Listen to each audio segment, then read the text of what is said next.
E aí, gente querida, tudo bem com vocês? Eu espero que sim, de coração. Vocês estejam bem, abençoados e saudáveis.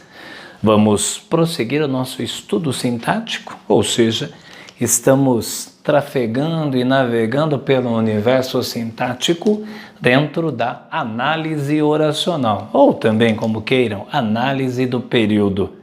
Vimos que período é semelhante à oração no tocante à presença de um verbo. Se eu tenho uma oração só, período simples. Se tenho mais de uma, período composto.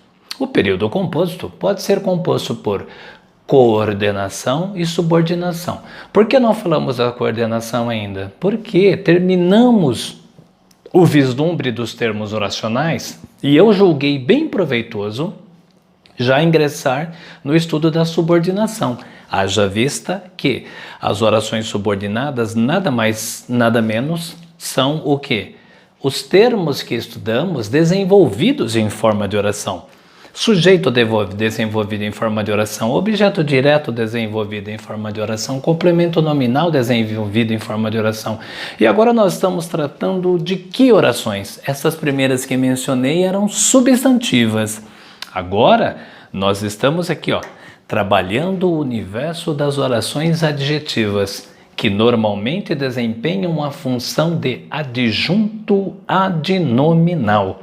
Recordando com vocês, guardem bem, por favor. Oração adjetiva só são duas: explicativas, virguladas, ampliam o sentido do termo a que se referem. Os filhos, vírgula, que obedecem, vírgula, são frutuosos. Todos os filhos obedecem e são frutuosos. Restritivas, sem vírgulas, e restringem o significado do termo a que se referem. Os filhos que obedecem são frutuosos. Apenas os que obedecem, porque há aqueles que não obedecem. Destaquei para vocês também, e este tem sido o nosso foco, e nós vamos encerrar isso hoje, que as orações adjetivas, diferentemente das orações substantivas, que são iniciadas por conjunção integrante, elas são iniciadas, as adjetivas, por pronomes relativos. Pronomes relativos: que, qual, quem, cujo, onde, como, quanto. E deixei claro para vocês o seguinte: por que pronome relativo? Por que recebem este nome? Por duas razões substanciais. Primeira, porque substituem um termo num período, por exemplo, elaborado por dois períodos simples, são relativas a este período, a este termo substituído, melhor dizendo, e exercem a mesma função sintática do termo que substitui. Repetindo, pronome relativo porque substituem um termo repetido em um período composto por duas orações e desenvolvem a mesma função sintática que aquele termo desenvolvia. Vimos isso já na aula online e também aqui. Vamos concluir hoje com os seguintes pronomes: onde, cujo, como e quanto. Vamos lá? Primeiro vamos designar o seguinte: o pronome onde, ele é única e exclusivamente e deve ser utilizado para indicativo de lugar. Eu sei que eu comecei a trabalhar, como era fim de aula, foi um pouquinho corrido, então estou retomando aqui. Onde, não utilize para qualquer outra expressão, do tipo, enviei o e-mail onde. Não, e-mail não é lugar. Para lugar você utiliza o pronome onde. Moro numa cidade onde, resido num país onde, sentei numa cadeira onde. Aí está certo. Lembrando a vocês que aonde é o pronome onde anteposto da preposição a, indicadora de movimento. Aonde você vai? Porque quem vai, vai a algum lugar. E onde é o mesmo pronome utilizado com verbo sem preposição. Onde está a caneta? Então vejamos, se é lugar. Veja esta casa. Morei nesta casa. O que temos de repetido? Esta expressão. O que fazemos então? Veja esta casa onde morei. O pronome onde substitui o termo repetido, exerce a mesma função sintática que ele. É estranho dizer, mas normalmente os verbos morar, residir, são verbos intransitivos, e aqui nós temos uma expressão adverbial de lugar. Então, esta oração adjetiva, esse pronome relativo, inicia uma oração vinculada a lugar, sim. Perfeito? Muito bem. Próximo pronome relativo é o pronome cujo, ou as suas variáveis cujo, cujos, cuja, cujas. Totalmente flexível tal pronome. Este pronome é um indicador de posse, mas como assim posse? Se eu me reportasse ao grego e ao latim, eu diria que ele é um genitivo, um adjunta de nominal de posse. Sim.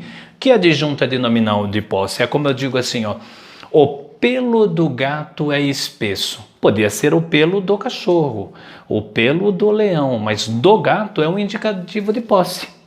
Encontrei um gato, o pelo do gato é branco. Encontrei um gato cujo pelo é branco. Então é para isso que serve o pronome relativo cujo. É um indicador de posse. Lamentavelmente, na língua falada brasileira, ele está em processo de extinção. Praticamente ninguém sabe utilizá-lo. Cabe ressaltar e destacar o quê? No dia a dia, as pessoas o substituem pelo pronome ordinário que. Encontrei um gato que o pelo é branco. Estou na casa que a porta foi arrombada. Comprei um carro que o motor fundiu. Não. Encontrei um gato cujo pelo do gato é branco. Estou na casa cuja porta foi arrombada. Comprei um carro cujo motor fundiu.